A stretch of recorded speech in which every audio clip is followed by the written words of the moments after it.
అందరికీ నమస్కారం. నేను మీ డాక్టర్ ఆర్బి సుధా. ఇప్పుడు మనం మాట్లాడుకోబోయేది విపరీత రాజయోగాల గురించి మాట్లాడుకుంటాము. సో విపరీత రాజయోగాలు ఎలా ఫామ్ అవుతాయి, అసలు ఏమిస్తాయి అంటే ఏంటంటే ఎవరికైనా కావాల్సింది రిజల్టే కదా. సో ఎలా ఫామ్ అవుతాయి, ఎలా రిజల్ట్స్ ఇస్తాయి అనేది చూద్దాము. మనం జనరల్గా జాతక రీత్యా చూసాము అంటే 12 భావాలు ఉంటే 12 హౌసెస్ అంటే రాసులు అని చెప్పుకుంటూ ఉంటాము. ఇదేంటంటే లగ్నాత్ ఎక్కువ చూసుకుంటాం, అలాగే రాశి వారిగా కూడా చూసుకుంటూ ఉంటాం అన్నమాట. దుస్థానాలు అనేది మనం చూసుకుంటాం. ఏదైనా సరే పాజిటివ్ అండ్ నెగిటివ్ కలయిక అనేది మనకి తెలిసిందే, లైఫే అంతా. అలాగే జాతకం కూడా అలాగే ఉందన్నమాట. అంటే ఏంటంటే చదువుకున్న వాళ్ళకి అంటే జాతక అస్ట్రాలజర్స్కి వాళ్ళకి తెలుస్తుంది. ఇది మీకు తెలియడానికి కోసం మనం చెప్తున్నాం. దుస్థానాలు అనేది 6th అంటే 6వ ఇల్లు, 8th 8వ ఇల్లు, అలాగే ఏంటంటే మనం ఎక్కువ 12వ ఇల్లు చెప్పుకుంటాం, 12th హౌస్ చెప్పుకుంటాం. అంటే 6వ ఇంటికి ఏంటంటే ఎక్కువ ఎనిమీస్, అలాగే లోన్స్ అని చెప్పుకుంటూ ఉంటాం అన్నమాట. అలాగే సర్వీస్ కూడా ఉంది, అంటే పాజిటివ్లోనే నెగిటివ్, నెగిటివ్లోనే పాజిటివ్ చూసుకుంటాం. 8వ ఇల్లు అంటే సీక్రెట్ హౌస్ అని చెప్పుకుంటూ ఉంటాం, అంటే లాంజివిటీకి కూడా మనం చెప్పుకుంటూ ఉంటాం. అలాగే ఏదైనా మనకి ప్రాపర్టీ ఇష్యూస్ కానీ, ఇప్పుడు కోర్ట్ కేసెస్ కానీ, ఇలాంటి వాటి కొన్ని ఇబ్బందులు అంటే జైలుకి వెళ్ళేది, ఇవన్నీ చెప్పుకుంటూ ఉంటాం అన్నమాట. అదొకటి కాకుండా మనకి 12th హౌస్ అంటే 12వ భావం. 12వ భావం కానీ 12వ రాశి కానీ ఎప్పటికైనా లాసెస్కి మనం ఎక్కువ చెప్పుకుంటాం. అలాగే శ్రమకి చెప్పుకుంటాం, ట్రావెల్కి చెప్పుకుంటాం, ఏదైనా సరే లాసెస్కి చెప్పుకుంటాం. అదొకటి కాకుండా ప్లస్ పాయింట్ ఏంటంటే దాంపత్య జీవిత అనుకూలతకి కూడా మనం చెప్పుకుంటూ ఉంటాం అన్నమాట. అలాగే 6th హౌస్లో మనకి ఎప్పటికైనా సరే బెనిఫిట్స్ అంటే ఏంటి, మంచి చేసే గ్రహాలు. మనం ఎప్పటికైనా కొన్ని గ్రహాలు, మనకి 9 గ్రహాలు ఉన్నాయని తెలుసు. మంచి గ్రహాలు, అలాగే ఏంటంటే మంచి చేసే గ్రహాలు, అలాగే కొంతవరకు చెడు చేసే గ్రహాలు అని పరిగణించున్నామన్నమాట. సో ఏదైనా సరే జాతక రీత్యా చూడవలసిందే. సో ఇప్పుడు మనం విపరీత రాజయోగం అంటే ఏంటంటే మనం రజనీకాంత్ గురించి కూడా మన అందరూ చెప్పుకుంటూ ఉంటారు. అంటే మార్స్ ఎగ్జాల్టేషన్లో ఉన్నారని మనకి టైం సరిగ్గా తెలియదు అనుకోండి, బట్ ఏంటంటే సినిమా యాక్టర్స్కి చెప్పుకుంటూ ఉంటాం. విపరీత రాజయోగం అంటే అది ఒక ఎగ్జాంపుల్ కింద నేను చెప్పాను. రజనీకాంత్ స్టోరీ అందరికీ తెలిసిన విషయం. అంటే ఏంటి, బస్ కండక్టర్ కింద ఉండి అక్కడి నుంచి ఆయన ఇంత ఫేమ్కి వచ్చారనమాట. అంటే ఆయన కష్టంతో పైకి వచ్చారు. కష్టపడిందే ఏది రాదు, కానీ మనకి టైం అంటే కాలం కూడా కలిసి రావాలన్నమాట. సో ఇవన్నీ ఏంటంటే 3 కింద ఉంటాయి, అంటే 6, 8 and 12th హౌసెస్. దాన్ని హర్షయోగం, అలాగే సరళ యోగం, అలాగే ఏంటి విమల యోగం అని చెప్పుకుంటూ ఉంటాము. అంటే ఏంటి, 6th లార్డ్ 8లో ఉన్న, 8th లార్డ్ 12లో ఉన్న, 12th లార్డ్ 6లో ఉన్న, అంటే కలయిక కానీ ఒక పరివర్తన యోగం కింద మనం 6th లార్డ్ 8లో ఉండడం, పరివర్తన కాదు, ఆ ఇంట్లో ఉండడం కానీ ఉంటే కనుక మన ఈ యోగాలని చెప్పుకుంటూ ఉంటాం. అంటే 6వ ఇంటి అధిపతి 8వ ఇంట్లో ఉంటే హర్షయోగం, 8వ ఇంటి అధిపతి ఏంటంటే 12వ ఇంట్లో ఏంటంటే ఉంటే కనుక సరళ యోగం, అలాగే 12వ ఇంటి అధిపతి 6వ ఇంట్లో ఉన్న, 8వ ఇంట్లో ఉన్న మనం విమల యోగం అని చెప్పుకుంటూ ఉంటాం. అదేంటంటే ఓన్ హౌస్లో ఉన్నా కూడా మనం చెప్పుకుంటూ ఉంటాం అన్నమాట. సో ఎలా ఈ యోగాలు ఫామ్ అవుతాయి అనేది మనం మాట్లాడుకున్నాం. ఏమి ఇస్తాయి అనేది నేను ఒక ఎగ్జాంపుల్ చెప్పాను. అంటే విపరీత రాజయోగం ఇచ్చే ఒక గ్రహాల కింద మనం చెప్పుకుంటూ ఉంటాం. దుస్థానాలేవి అంటే 6, 8, 12. సో ఇలాంటి గ్రహ స్థితి ఉన్నప్పుడు కనుక వాళ్ళు ఎక్కడో ఉన్నవాళ్ళు, అంటే చాలా హీన స్థితిలో ఉన్నవాళ్ళు మనం చెప్పుకుంటూ ఉంటాం కూడా. అంటే అమెరికన్ ప్రెసిడెంట్ కుట్టుకునే అతను అమెరికన్ ప్రెసిడెంట్ అయ్యారని కూడా చెప్పుకుంటూ ఉంటాం. సో ఇలాంటి యోగాలు ఏంటంటే చాలామందికి మనం చూస్తూ ఉంటాం అన్నమాట. వాళ్ళు పుట్టుకతోనే అదృష్టవంతులు అని చెప్పలేము, but as life goes on అంటే ఎదుగుతున్నప్పుడు చాలా అదృష్టం అనేది వీళ్ళకి కలిసి వస్తుంది. అందుకనే మనం ఏంటంటే విపరీత రాజయోగం అని చెప్పుకున్నాం. విపరీతం అంటే ఏంటంటే అటు మనకి డబ్బు, సంపద, పేరు, అంటే పలుకుబడి అన్నీ ఉంటాయి అన్నమాట. అంటే ఏంటి, ఏదో ఒక కాలం వాళ్ళకి కలిసి వచ్చినప్పుడు, నేను ఇందాక నుంచి చెప్తున్నా కాలం కలిసి రావాలి అంటే ఏంటి, కాలం కలిసి రావాలి అంటే ఏంటంటే ఆ దశా విశేషాలు, అంటే 6th లార్డ్ దశ కానీ, లేకపోతే లగ్నాధిపతితో కూడిన సబ్దశ రావడం కానీ, మంచి దశతో కూడిన ఈ దశలు రావడం కానీ వస్తే కనుక తప్పక ఏంటంటే విపరీత రాజయోగం అని చెప్పొచ్చు. అలాగే ఏంటంటే కొన్ని నీచభంగ రాజయోగాలు కూడా మనం చెప్పుకుంటూ ఉంటాం. అంటే ఈ గ్రహాలన్నీ ఉన్నాయి కదా, ఒక్కొక్క ప్లేస్లో నీచం అవుతాయి. అంటే ఏంటంటే మనకి రాహుకేతుకి నీచ స్థితి, అది ఉచ్చ స్థితి ఉన్నప్పటికీ మనం ఎక్కువ చెప్పుకోము. మిగతా 7 గ్రహాలకి మనం చెప్పుకుంటూ ఉంటాం అన్నమాట.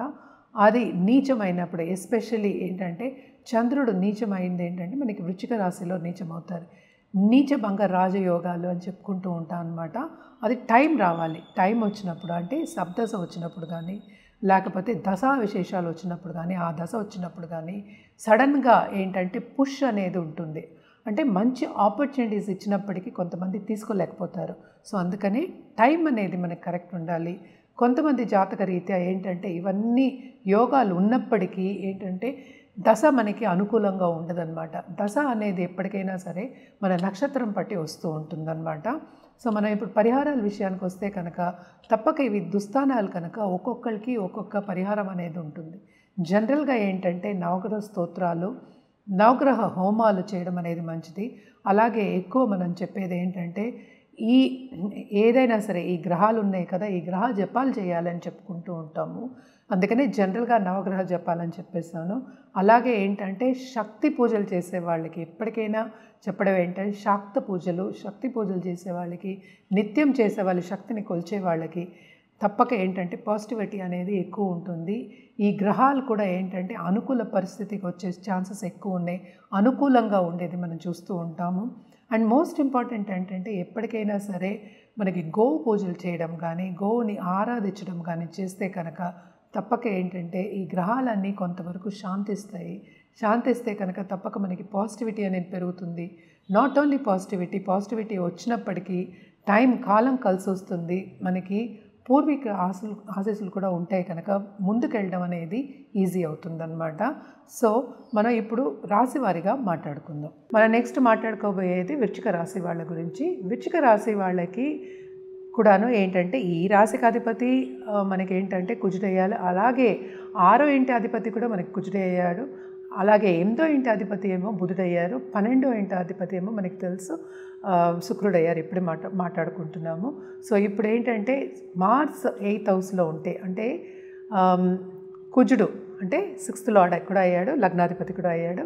8వ ఇంట్లో ఉంటే అంటే ఏంటి, బుధుడు ఇంట్లో ఉంటే అంటే ఏంటంటే మిథునంలో ఉన్నప్పటికీ అండ్ ఆల్సో ఏంటంటే అంటే మెర్కురీ ఇప్పుడు 12th హౌస్లో అంటే శుక్రుడి ఇంట్లో ఉన్నప్పటికీ అంటే ఏంటి తులలో ఉన్నప్పటికీ వీళ్ళకి విపరీత రాజయోగం ఉంటుందని పరిగణించవచ్చు అనమాట. అదొకటి కాకుండా ఎంత మోతాదులో ఉంది అనేది మనం ఏంటంటే జాతక రీత్యానే మనం చూస్తే కానీ తెలియదు. అదొకటి కాకుండా ఈ రాశికి అధిపతి కూడా అయ్యారు, అలాగే 6th లార్డ్ కూడా అయ్యారు కనుక ఆయన 8th లార్డ్లో ఉండడం కొన్ని ప్లస్లో అవుతాయి, కొన్ని మైనస్లో అవుతాయి అన్నమాట. ఏదైనా సరే జాతకం పరిశీలించుకుంటే కానీ తెలియదు. మనం ఎప్పుడు చెప్పుకున్నట్టే దీనికి కూడా టైం అనేది రావాలి.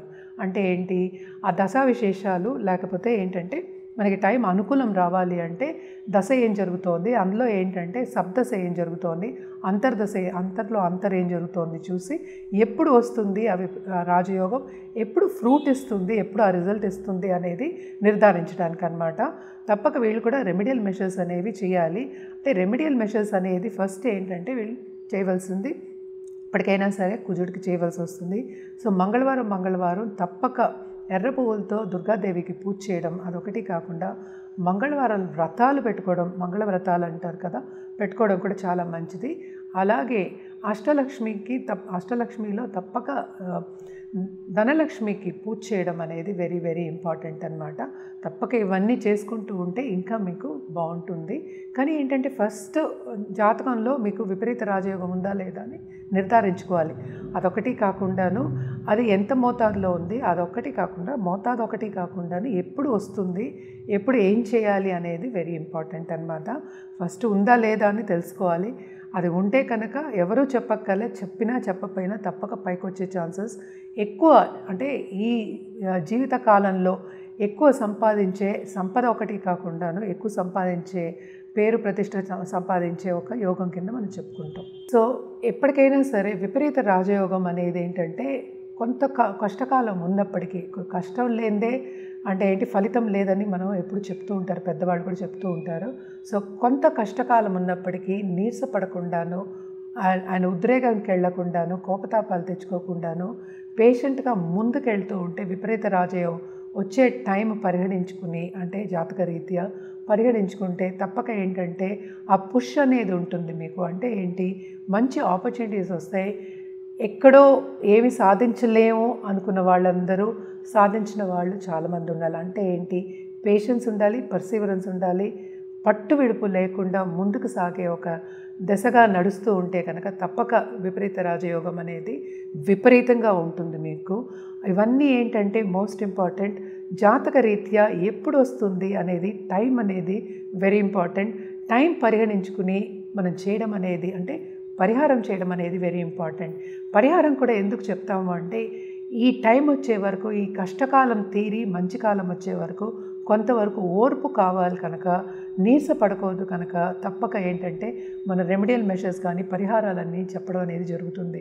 ఎప్పటికైనా పాజిటివ్గా ఉంటే పాజిటివ్గా జరుగుతుంది అనేది మనకి ఏంటంటే జాతక రీత్యా కాకుండా జనరల్గా కూడా మన పెద్దవాళ్ళు చెప్పున్నారనమాట. సో కష్టకాలం అనేది తీరాలి, మనకి విపరీత రాజయోగం పట్టాలి అంటే ఫస్ట్ జాతక చూపించుకోవాలి. జాతక రీత్యానే ఇవన్నీ చెప్పడం జరుగుతుంది. అది కూడా టైం అనేది చెప్పడం జరుగుతుంది. దానికి పరిహారాలు కూడా ఏం చేయాలి అనేది చెప్పడం జరుగుతుందన్నమాట. అది పూజ అవ్వచ్చు, జపం అవ్వచ్చు, లేకపోతే జాతిరత్నం అవ్వచ్చు, లేకపోతే ఇంకో చిన్న పరిహారాలు కూడా అవ్వచ్చు. సో నిత్యం పూజ చేసుకునే వాళ్ళు తప్పక నిత్యం పూజ చేసుకోవచ్చు.